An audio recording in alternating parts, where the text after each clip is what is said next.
ناس كتير فاكرة إن مرض السكر معناه ارتفاع السكر في الدم وخلاص، وطبعا ده غلط. السكر ممكن يأثر على كل أجهزة الجسم ويدمرها كمان. خليني أقول لك إزاي. أول حاجة السكر بيأثر عليها هي القلب والشرايين.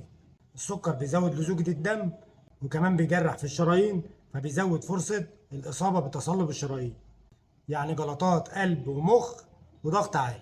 عشان كده مريض السكر معرض أكتر من غيره لمشاكل القلب. تاني حاجة الأعصاب. السكر العالي بيأذي الأعصاب الطرفية، وده بيخليك تحس بتنميل وحرقان وألم في الرجلين والإيدين. كمان بيأثر على الأعصاب التلقائية اللي بتتحكم في الهضم والمثانة والانتصاب.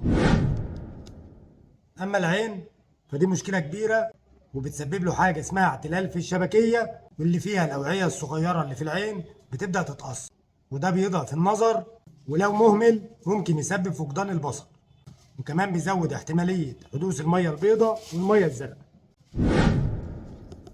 أما الكلى فدي مشكلة، لأن الكلى بتشتغل كفلتر للدم، والسكر العالي اللي في الدم بيرهقها جدا، ويبدأ يظهر بروتين في البول. مع الإهمال ممكن يوصل لفشل كلوي وتحتاج غسيل.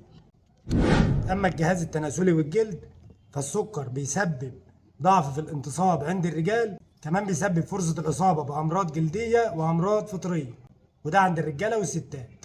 كمان أي جرح صغير عند مريض السكر ممكن يتحول لمشكلة كبيرة.